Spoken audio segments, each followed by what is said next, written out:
Today's episode of The Dan Cave is brought to you by Movement Watches. 2017 is finally almost dead, thank God, and that means 2018 is right around the corner, and even better, it means a brand new crop of movies are right around the corner. So in today's episode of The Dan Cave, we're going to investigate the infinite cinematic potential at our fingertips and run down our most anticipated films of 2018.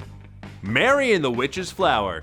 Are you tired of waiting for Hayao Miyazaki and Studio Ghibli to make a new movie? Well, get excited, because Mary and the Witch's Flower is basically that. It's an animated feature film about a young girl gaining magical powers after encountering a mysterious flower. And it feels Ghibli-esque because it was made by a bunch of Ghibli vets over at Studio Ponoc, which I'm hoping I pronounced that correctly. I don't know the proper pronunciation. Nailed it. Based on Mary Stewart's 1971 children's book, The Little Broomstick, this female-driven fantasy is a magical coming-of-age story at its finest. So forget the dark nightmare that was 2017 and start 2018 off with a dash of well-earned whimsy. Black Panther. The force of my excitement for this movie would be enough to shatter Captain America's vibranium shield. This February, Chadwick Boseman's Black Panther takes center stage and plunges us headfirst into the searing political intrigue of the Kingdom of Wakanda. It involves power-hungry usurpers, the CIA, and a badass retinue of elite female bodyguards. I mean, honestly, what else could you ask for? With a seriously kick-ass cast including Denai Guerrera, Michael B. Jordan, and Lupita Nyong'o, this film looks poised to dethrone the Winter Soldier as the MCU's best to date. And yeah, I said it. Shut up! It also proves my theory that the Black Panther's greatest nemesis is car insurance. I mean, everywhere he goes, cars get straight up wrecked. I mean, dude's premium must be through the roof of the car that he just destroyed. Annihilation. For science fiction fans, this may well be the single most anticipated movie of the year. Ex Machina director Alex Garland's adaptation of the first novel in Jeff Vandermeer's Southern Reach trilogy stars Natalie Portman as a biologist on an expeditionary force into Area X, a region of the world in which the rules of nature no longer apply, and she's trying to find her missing husband, played by Oscar Isaac. With previous expeditions ending in mass suicide, shootouts, and sudden outbursts of cancer, they're hoping the 12th time will be the charm. And with an all-star cast including Jennifer Jason Leigh, Tessa Thompson, and Gina Rodriguez, this movie looks to be a dark, disturbing, and surreal bit of sci-fi that I cannot wait to see. Pacific Rim Uprising. Today we cancel the apocalypse so we can make a sequel to the apocalypse. Dupocalypse. Now look, Nerdist may be owned by legendary, hi dad, but I am genuinely excited to see more of this wild world full of giant robots and killer kaiju. It's honestly the closest thing we're gonna get to anime in real life, complete with gleefully dumb names, massive mechs, and monsters kicking the crap out of each other, and battles for the fate of all mankind. I mean, it has it all.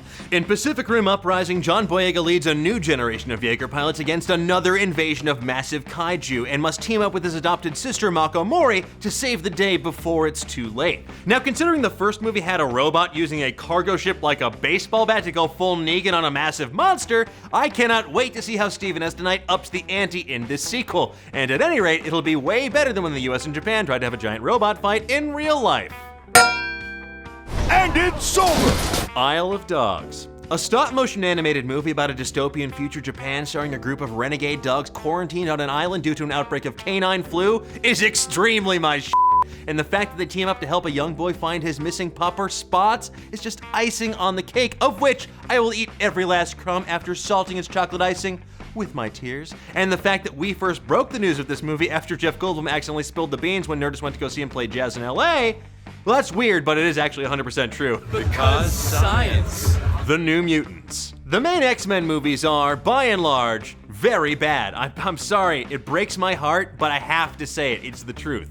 And thankfully Fox is taking a gamble on a new generation of mutants, namely the teenage troublemakers of the New Mutants. And they're also taking a gamble on a brand new genre, which is straight up psychological horror, so they can right the ship and give the superhero genre something fresh. The film has a killer cast including Anya Taylor-Joy, Maisie Williams, and Charlie Heaton. And the movie looks like it's gonna be this terrifying mixture of John Hughes and Stephen King, focusing on 5 young mutants being held against their will at a secret black site where they're being hunted by a demonic bear that feasts on their worst nightmares. I don't know about you, but that sounds like something I desperately want to see, and also maybe an apocryphal Paddington sequel. Avengers Infinity War. Will Thanos find all the cosmic Mancala beads? Will all 83,000 named characters we've met in the MCU die, including Agent Coulson for a second time? Will this ludicrous culmination of 10 years of interconnected superhero movies pay off in epic fashion? Honestly, I don't even care, because I'm 1,000,000,000% on board for this wild experiment that has changed the face of genre filmmaking. And also, I can't wait to see the likes of Proxima Midnight on the big screen. You see that in the trailer? She's that cool spear, throws it at Cap, he catches it. Whoa, hell yeah! Solo, a Star Wars story. Now, while I would have loved to have seen Phil Lord and Chris Miller's gonzo vision of Han Solo's origin story, I'm still gonna make the Kessel run in less than 12 parsecs to my local theater to see just how everyone's favorite scruffy-looking nerf herder came to be so scruffy-looking and hurt all those nerfs in the first place. Who's scruffy looking? And maybe we'll even see like Baby Chewie ripping arms and breaking hearts, but mostly I'm just ready to lose my shit over the prospect of Donald Glover as Lando Calrissian, because just when you thought Donald Glover couldn't be any more talented, he proves he can rock a mustache like nobody's business. What the hell, man? You're gonna have to add an M to EGOT, because you're gonna get that one too. The Happy Time Murders. In a world where humans and puppets live side by side, two unlikely detectives, disgraced puppet cop Phil Phillips and his former human partner Melissa McCarthy, are forced to work together to solve the brutal murders of the Happy Time Gang, a beloved cast of classic puppet TV stars. A serial killer is stalking the streets, but who is pulling the strings? No offense to those who died. All signs point to Phil, and it's a race against time to find the real culprit in Brian Henson's pitch black comedy. Now, considering it also stars Joel McHale, Maya Rudolph, and Elizabeth Banks, I really can't wait to find out who done it, but my money's on Joel McHale. It's like, did you see Ted? He hates puppets. First Man. Last year, Damien Chazelle took one small step for jazz and one giant leap for jazz kind, but now he's going where some lunatics claim mankind has never been: the moon. First Man is a biopic starring Ryan Gosling as Neil Armstrong, the first man on the moon. It happened, idiots. And it tells the story of NASA's race to put a man on the moon from 1961 to 1969. Now, considering how unreasonably good Chazelle's last two movies were, I can guarantee one thing about this movie: totally sweet drum solos.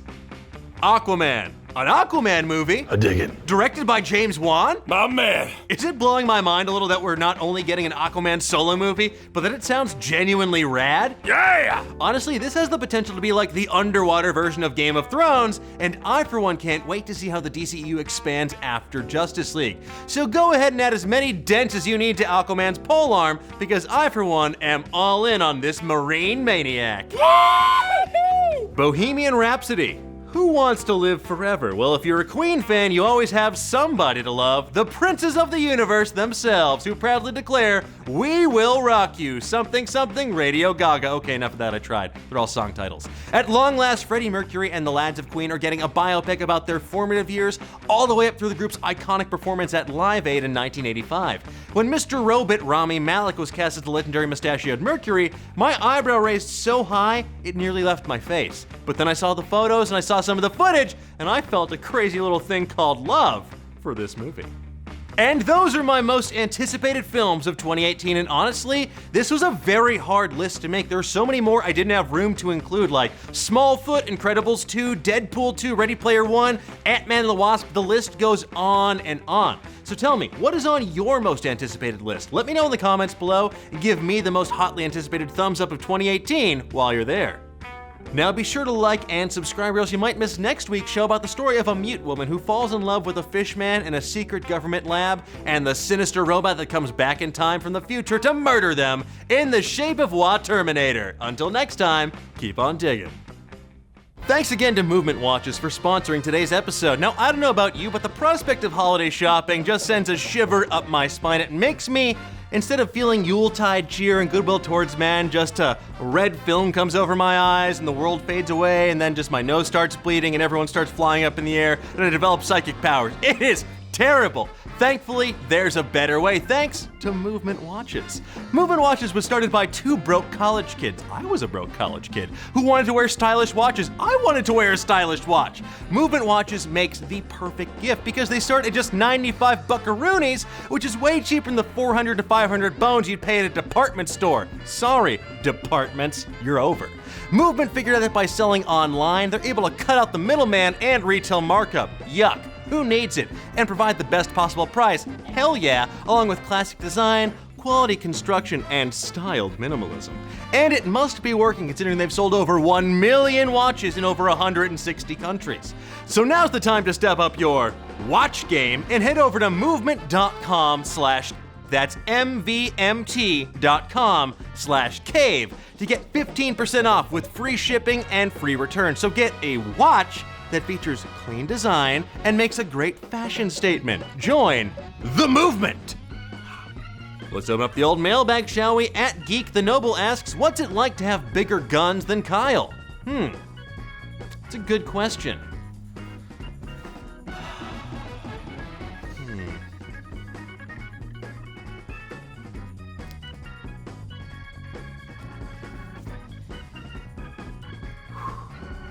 Pretty great. Let me know what you think it's like to have bigger guns than Kyle in the comments below, and I'll see you guys next time.